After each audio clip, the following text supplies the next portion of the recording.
Imagine you're at your own engagement party, surrounded by family, laughter, and love, when your mom hands you a glass of red wine, and something just doesn't feel right. What if one tiny decision, just swapping glasses, saved your life? Yeah, this one gets real dark. My mother insisted on hosting the engagement party. That alone should have been the first red flag. Every napkin folded by hand, candles color-matched to the wine labels. Even the playlist was curated to make sure no song reminded anyone of a past divorce. It was spring in Charlottesville. I remember the weather because it was the only thing she couldn't control. The rain had stopped just an hour before guests arrived, leaving everything smelling of wet bark and lilac. The event space she chose overlooked a vineyard, lit with hanging bulbs that made everything look soft, romantic, fake. There were nearly 50 guests, mostly extended family, a few people from Curtis's firm, and exactly 0 of my closest friends. My best friend Raina had texted me that morning saying something came up, that she didn't want to add more stress to my plate. I remember reading it, frowning. It didn't sound like her at all, but there were so many things I ignored that day. I was halfway through a conversation with Curtis's aunt about wedding cake flavors when my mother appeared behind me with 2 glasses of red wine. "For the bride-to-be," she said, flashing her perfected smile. I took 1 glass, but something about it smelled off. It wasn't sour or spoiled. It was faintly medicinal. My fingers tightened around the stem.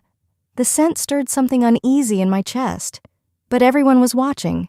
Delia, my sister, slid beside me, still glowing from a joke someone made at her table. "Cheers, future Mrs. Calderon," she said, reaching for the glass in my hand. I didn't think, I acted. I swapped glasses with her mid-sentence, laughing like it was part of a playful sister thing. "Ladies first," I smiled.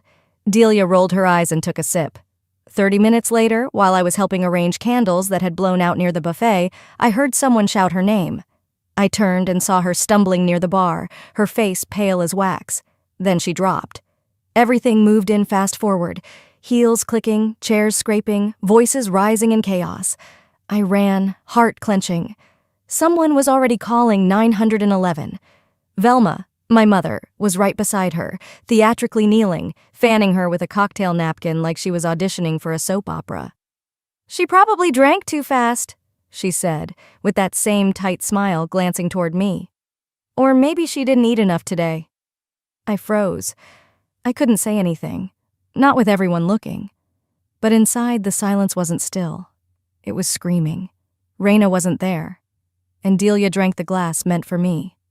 That night, after the party ended, I showered until my skin burned.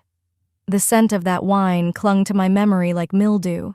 2 days earlier, Raina had texted me, "Hey, your mom called, said you've been overwhelmed. She thought I should sit this one out, just want to respect your space." It hit me then. Velma hadn't just orchestrated the party. She curated who was allowed near me. Raina was the one person I would have confided in had I smelled something suspicious. Velma knew that. She made sure Raina wasn't there. And I let her. I let my mother control the guest list, the playlist, the flow of the evening, and nearly the course of my future.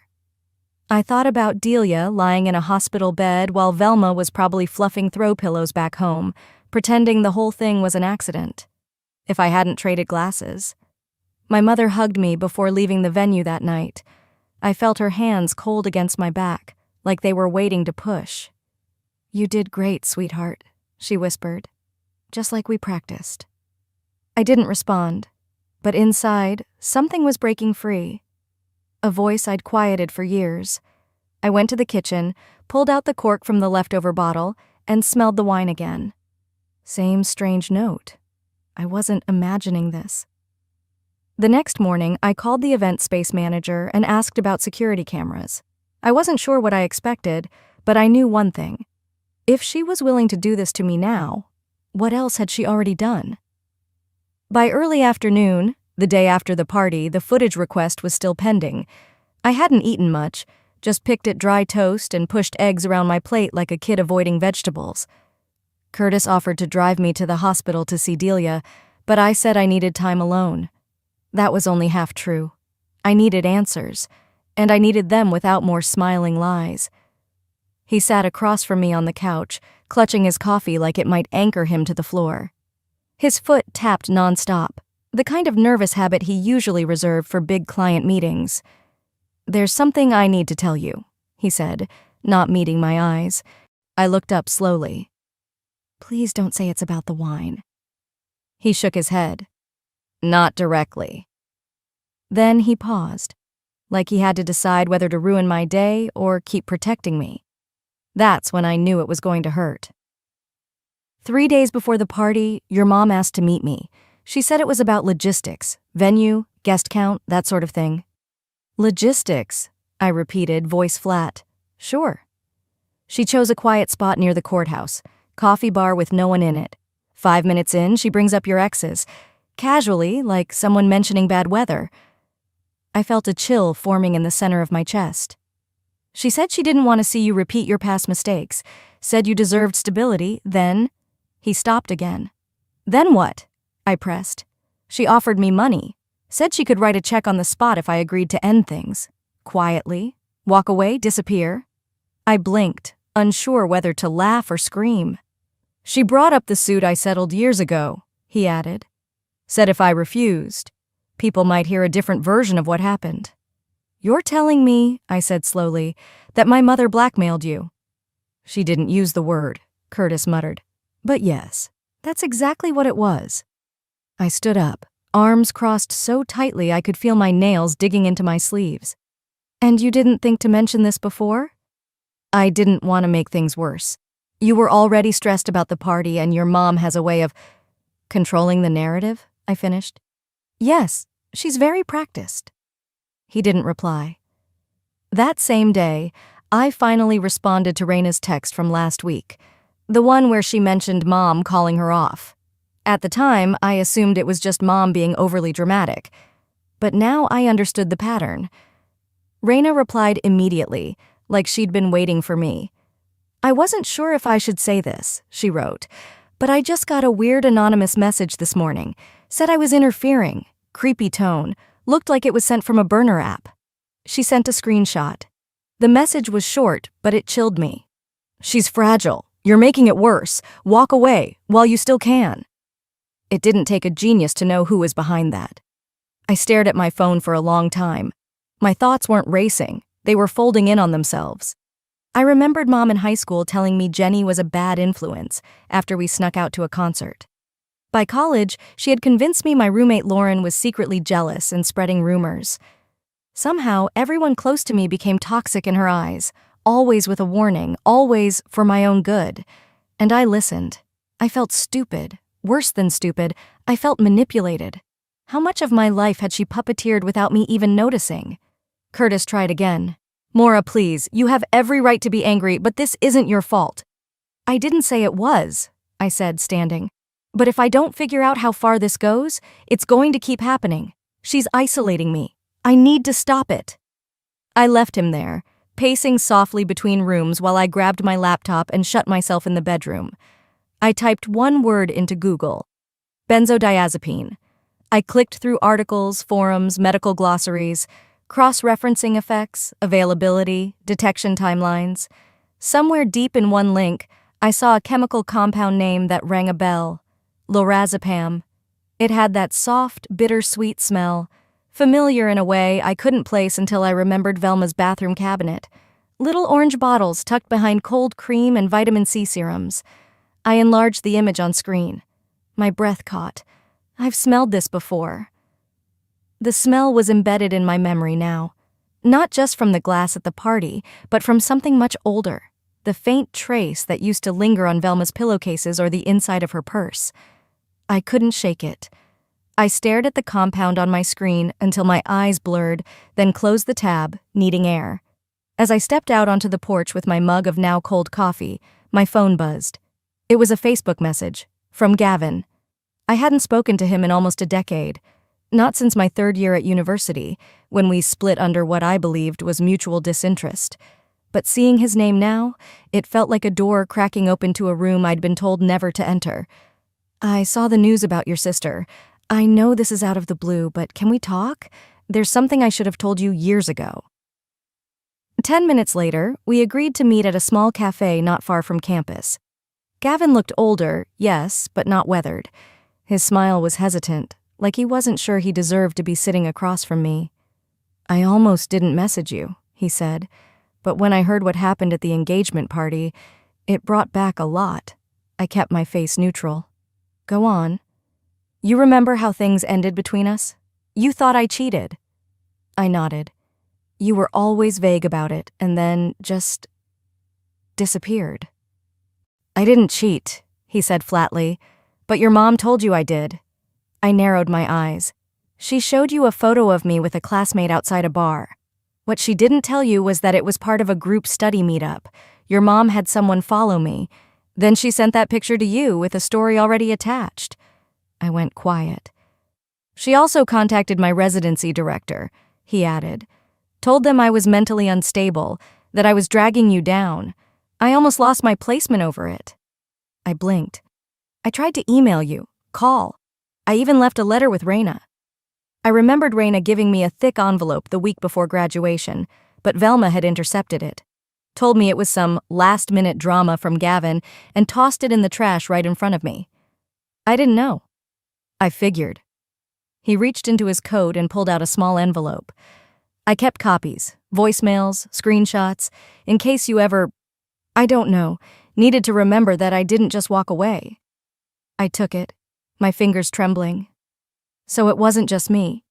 He shook his head. "I think your mom's afraid of you being loved by anyone but her." I left the cafe in a fog.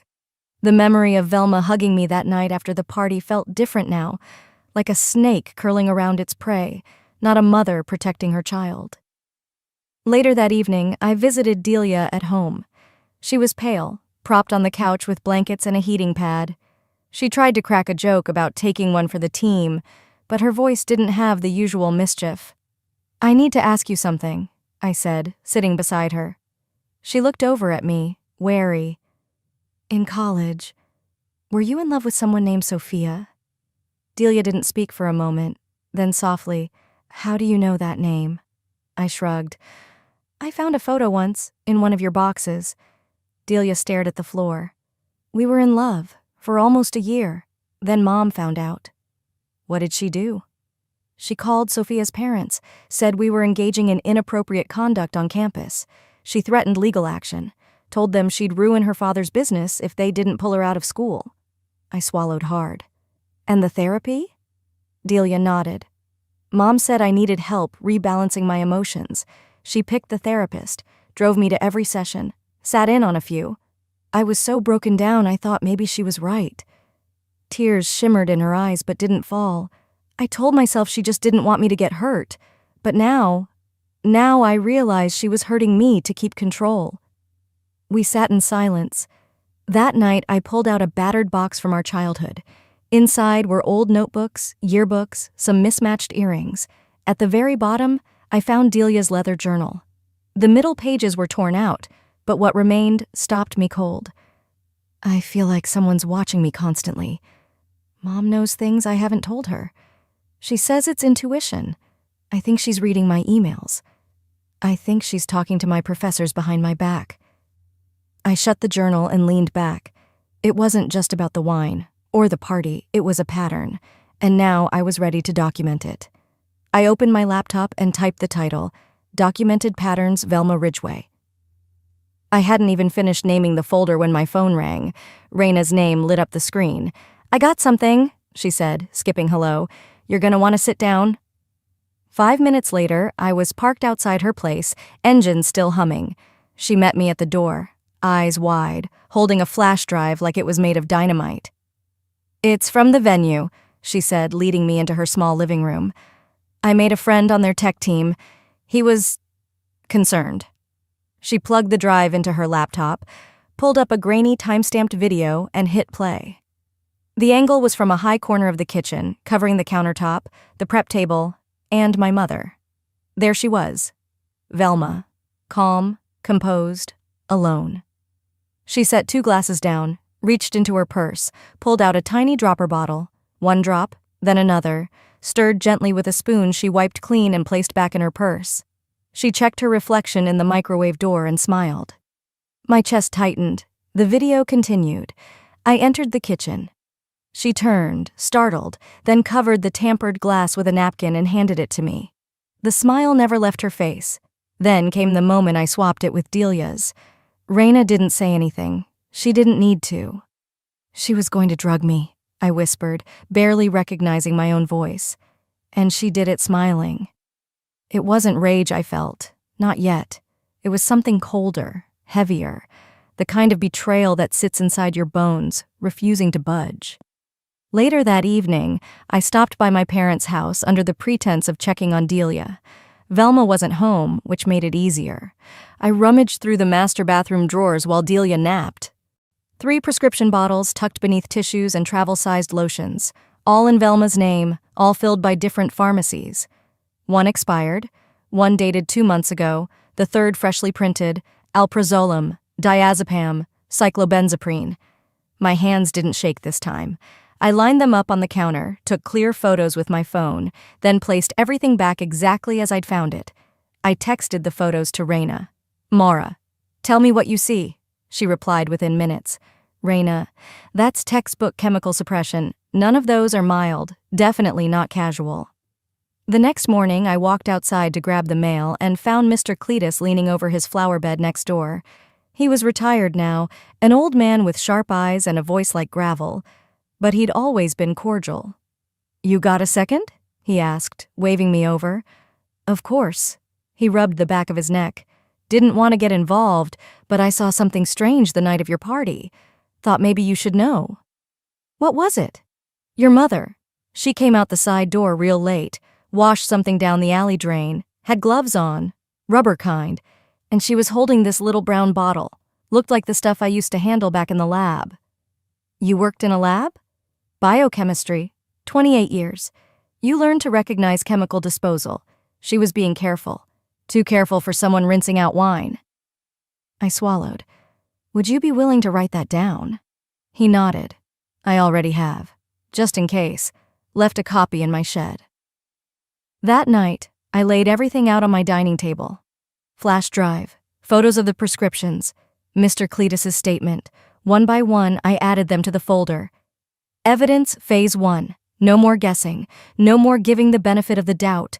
She wasn't just manipulative, she was dangerous. I opened my phone, found her number, hit call. She picked up on the second ring. "Darling," she said. That same syrupy tone. "I was just thinking about you." I kept my voice calm. "We need to talk. In person." A pause. "Everything okay?" "No," I said. "But it will be." Because now that I had proof, it was time she heard from me, face to face.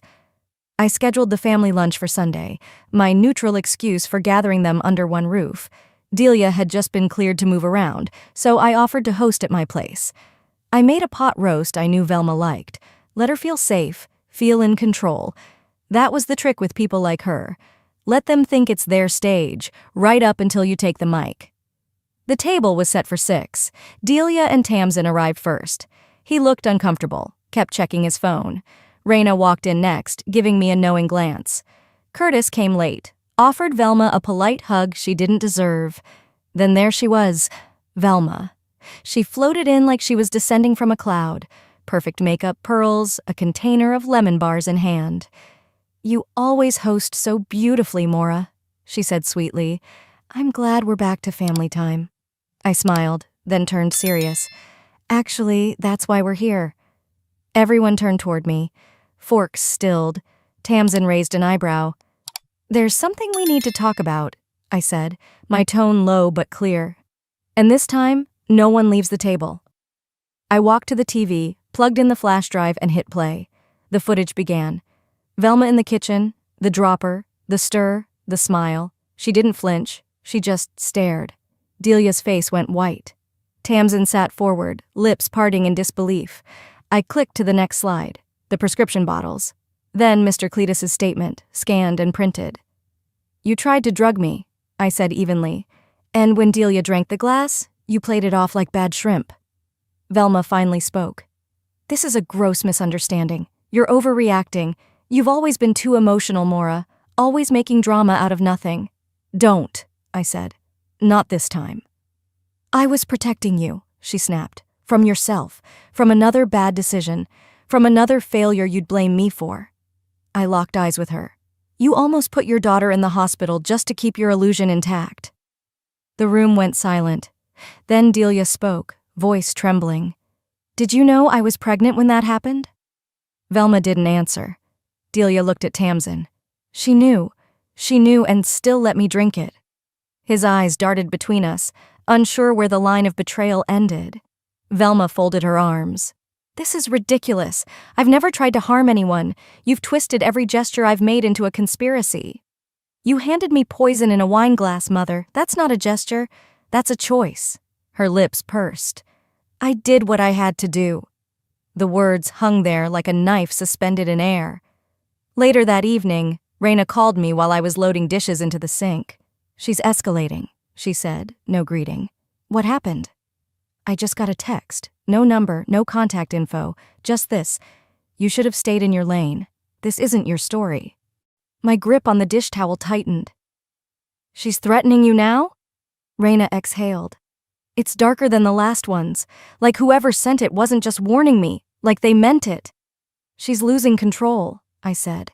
That's why she's lashing out. But it means we're getting close. Don't back off now. There was a pause. I'm not afraid of her, Raina finally said, voice steady. I'm afraid for you. I'm past fear, I replied. I'm in survival mode. The next day, Delia showed up at my apartment alone. Her makeup was smudged. Her hands shook as she gripped her tea. She's trying to get in Tamsin's head, she said flatly. He's been weird since Sunday. What happened? She told him I was unstable, that the collapse at the party wasn't an accident. It was a reaction to emotional stress. She implied I might be a danger to our son. She's using your mental health against you, I said, just like she did in college. Delia nodded, eyes glassy. She wants to break us, just like she broke everything else. She doesn't want daughters. She wants mirrors, I muttered, ones she can adjust. She thinks we're her legacy, Delia whispered. Not her children, her property. We sat in silence until Delia pulled out a small box. Inside were photos, letters, tiny scraps of a life she had built once, tried to reclaim, and lost again. She made me think it was all my fault. She made all of us think that, I said, placing a hand on hers. After she left, I sat at my desk and typed a message to Velma. You've made your move, now get ready for mine. Then I clicked send. The next morning, I woke up earlier than usual. My inbox had a rejection email from the Mid-Atlantic Arts Fund. I'd applied weeks ago, hoping to secure a grant for a community-based photo essay on domestic resilience. It was a long shot, but I'd put heart into it. The subject line read, "Thank you for your submission. Regrettably declined." That wasn't what raised my pulse. It was the second sentence.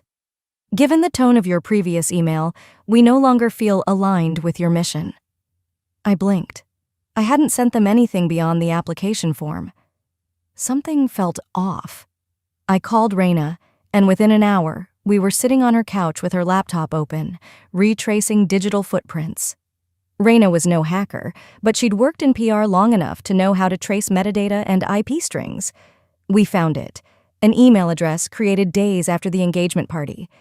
It looked almost identical to mine, just one letter swapped. The message was snide, arrogant, intentionally combative, and it was signed with my full name. Oh my God, I whispered. She impersonated me. Raina was already scanning the message header. IPs from Falls Grove. That's 2 blocks from my parents. She tried to nuke your reputation, Raina said flatly, and she almost succeeded. I felt my stomach turn as if I'd swallowed stones. Velma didn't just sabotage conversations anymore. She was now actively ruining livelihoods. That afternoon, while I was still processing the shock, Curtis called. He didn't sound like himself. They froze the contract, he said. My client, the film crew from Austin, they put everything on hold. What? I asked.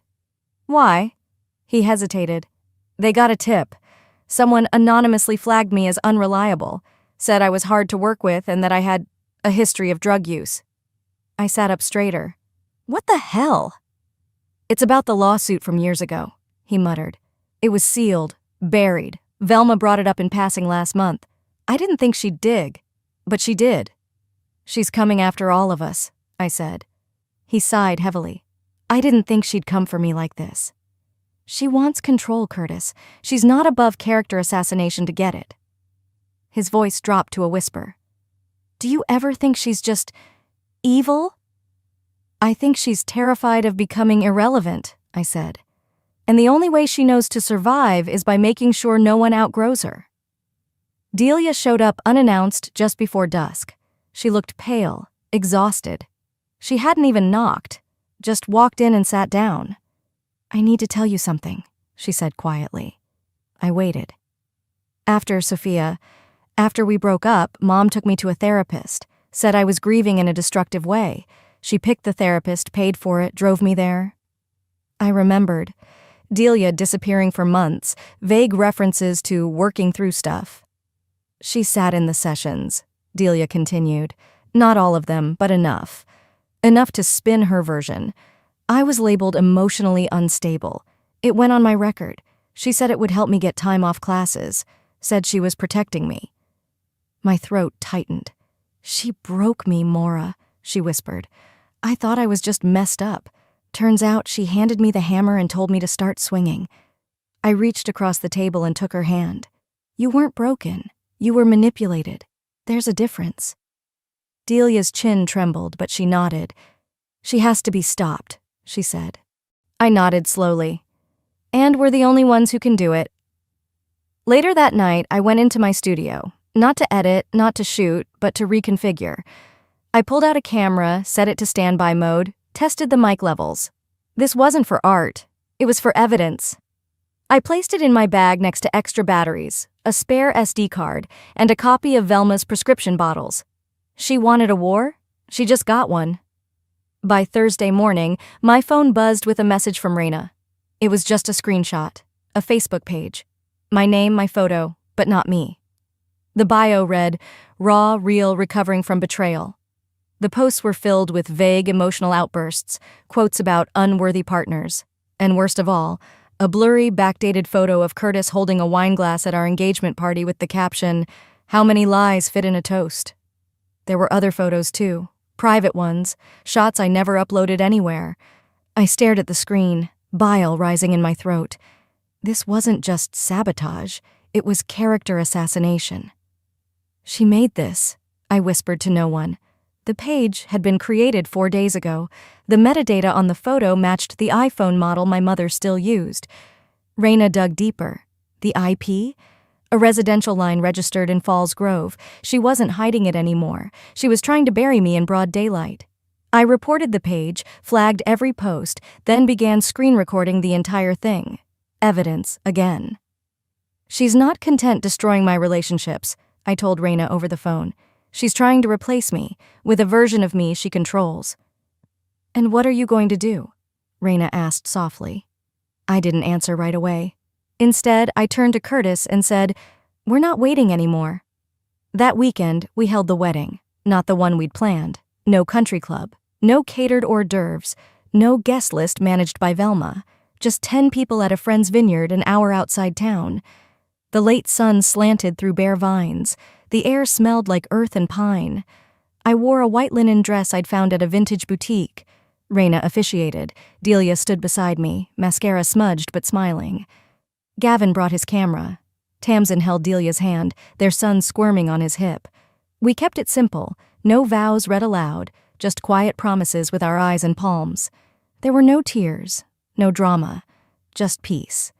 It wasn't the wedding Velma orchestrated. It was the marriage I needed.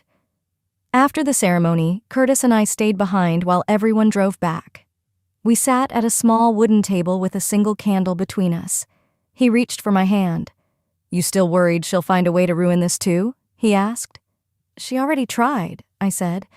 But this part she can't touch. That night, back home, I uploaded something to YouTube. A 10-minute documentary I'd been building over the past few weeks. Clips, voice recordings, scanned pages, testimonies. I didn't use Velma's name. I didn't need to. The title was, When Family Hurts, The Invisible War at Home. It started slow, an anonymous narrator describing cycles of emotional manipulation. I layered in Raina's audio, Delia's journal excerpts, security footage snippets blurred just enough to protect privacy. I kept my face out of frame. My voice was steady. I didn't cry. I didn't beg. I told the truth. By morning, it had 10,000 views. By afternoon, it had 50. The comments poured in. I thought I was alone. "This is my mom, word for word. Thank you for saying it out loud." Some offered comfort, some shared their own stories. One simply wrote, "She doesn't own your story anymore." That evening, I received a voicemail. Velma's voice, smooth, unbothered. "So," she began, "this is the game now. You want to paint me as the villain? Don't forget who raised you, who fed you, who built your future." Her voice turned sharp. "I made you, and I can unmake you. Don't push me, Maura." I sat with the phone in my hand for a full minute before I hit delete. No reply, no more power plays. I whispered to no one in particular, "Not this time." And this time, I meant it. By Friday morning, I did what I never thought I'd do. I uploaded the full, unedited video of the family confrontation. The audio wasn't perfect, but it was clear enough. The moment I played the security footage, Velma's scoff. Her voice, sharp as ever. "Oh, please, Maura. You've always been dramatic. You're twisting things like you always do." The table had gone silent in that recording. Raina's wide eyes, Delia trembling, Tamsin furrowing his brow. Then Velma again flippant. "So I've kept tabs. Big deal. I'm your mother. I have a right to be concerned." I hadn't planned on releasing it, but after that voicemail, I knew silence only fed her. Raina reshared the video across platforms, writing, "This is what covert emotional abuse looks like. Listen carefully. You might recognize someone." It hit a nerve. People flooded the comments with heartbreak and rage. Some admitted to hearing those same lines from their own parents. Others said they'd never thought to call it abuse, but now they did. I didn't just name her. I held up a mirror. Velma couldn't spin this into oversensitivity or rebellion. She was on tape, and the internet never forgets. Curtis joined the wave next. He'd held on to the guilt, the shame of being cornered by Velma like some schoolboy. But now the gloves were off. He published a blog post titled, "When My Fiancé's Mother Tried to Buy Me Off." It was brutal, honest, complete with screenshots of her offer, $20,000 in exchange for stepping away respectfully, a veiled reference to his legal settlement from years back, and her parting message, "It's better to exit early than be exposed later." It spread like wildfire. Men's mental health forums picked it up. Women messaged saying, "My mother-in-law tried the same thing." One therapist even quoted it in a podcast. This is how weaponized power can cross generational and gender lines. When I read his closing line, I didn't speak up to hurt her. I spoke up so no one else feels cornered the way I did. I cried, not just because he'd spoken, but because someone finally believed me out loud in the open. Meanwhile, Tamsin, quiet, steady Tamsin, stood up too. At a local community center event for family mental health awareness, he was invited to speak. Delia didn't even know he planned to say anything. I sat beside her, watching her shift nervously as he took the mic. He began calmly, recounting their early years together. Then he looked right at the crowd and said, "My wife is not unstable. She's not dangerous. She's resilient. But what she survived wasn't protection. It was manipulation." He told them about Velma's quiet conversations, her warnings that Delia might be a risk, how he had believed them, how ashamed he was, and how he'd finally seen the truth.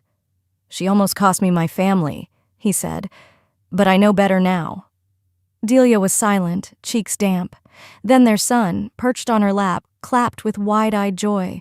"Mommy, you're brave," he said, so loud the whole room heard. "That moment will stay with me forever." Velma didn't respond right away. She didn't post, didn't call, didn't send letters. But the silence didn't mean peace. It meant power slipping. 2 days later, someone filmed her at the grocery store, walking the frozen aisle, eyes darting at every whisper behind her. One woman murmured as she passed, "That's her, the mom from the video."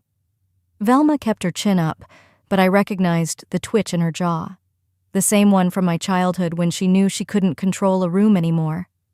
Online, debates exploded, some calling for compassion, others asking where accountability begins. But for the first time, no one defended her. Not publicly, not anonymously, not even with a maybe. The mask had cracked, and beneath it, the person they saw wasn't misunderstood. She was calculated and caught. Months passed like breath on a mirror, visible only when you stopped to notice. Fall folded into winter. My inbox quieted. So did the buzz around Velma. Her phone calls vanished. Her presence at charity events, book clubs, luncheons, gone. People stopped asking where she was. They started asking why she never apologized. I didn't answer those questions. She didn't either. Raina told me Velma canceled her annual holiday brunch. Invitations were never sent. The women who used to orbit her fell into smaller, gentler circles. I heard rumors she still went to the store across town, wore sunglasses inside, kept her voice low at checkout. She didn't reach out. Not to me, not to Delia, not to anyone. And yet her silence wasn't victory for us. It wasn't revenge either. It was nothing, which for someone like Velma was the deepest loss of all. Control had slipped. Not because I stole it, but because she misused it until it snapped in her hands. Delia, meanwhile, was transforming in ways I couldn't have dreamed back when this began. Every Thursday morning, she volunteered at a local center for adult children of narcissistic parents. Sometimes she just sat beside newcomers listening, handing out tea. Other times, she led small discussions, her voice steady. "You're not crazy. You were conditioned." Tamsin started joining her, quiet at first, then engaged, nodding when Delia spoke, squeezing her hand when old guilt flickered. They entered therapy together, slowly, intentionally. Their son no longer flinched at raised voices. He painted sunflowers on the kitchen wall with finger paints, and no one made him clean it off. Raina's podcast exploded. The episode about our story, she called it The Poison in the Punch Bowl, got over 40,000 downloads in a week. Emails poured in, some angry, some grateful, all raw. Curtis, newly hired by a nonprofit law firm focused on mental health discrimination, told his story during an onboarding meeting. His new supervisor said, "Thanks for being honest. That's the kind of truth that keeps our work grounded." And me? My photo series opened in a modest New York gallery, 20 frames, each featuring portraits of people who had been silenced by family control. Each face carried lines of survival. One woman stood in front of hers and cried for 5 straight minutes. We titled the collection Unspoken. At the end of the exhibit, I left a guest book. One note caught my eye. "You reminded me that love should never require silence." I didn't know who wrote it, but I carried those words home with me. 2 weeks after the exhibit, I received a letter. No return address, but I knew the handwriting before I opened it. 4 words. "You embarrassed this family." That was all. No apology, no acknowledgement, just accusation, delivered with surgical precision. I didn't cry, didn't shout. I held the letter in the sink, struck a match, watched it curl, blacken, vanish. She would never say sorry, but I didn't need her to. I wasn't healing to forgive her. I was healing to free myself. That night I walked into the nursery, walls still unpainted, crib only half assembled. On a high shelf, I placed my camera. Not to record, not this time, just to remind myself where I'd been, and what I'd chosen instead. A soft kick rippled across my belly. I rested my hand there and whispered, "You'll never have to earn my love, not like I did." It wasn't closure, but it was something better. It was peace. We didn't win by fighting her. We won by refusing to let her define us. Sometimes the most painful battles aren't the ones we shout through, but the quiet ones we walk away from. Maura's story reminds us that real strength isn't about revenge. It's about reclaiming your voice after years of being silenced. Have you ever had to set boundaries with someone you loved just to protect your peace? If this story spoke to you or reminded you of your own journey, don't forget to like, share, and subscribe to our channel. More true, powerful stories told with honesty and heart are coming soon.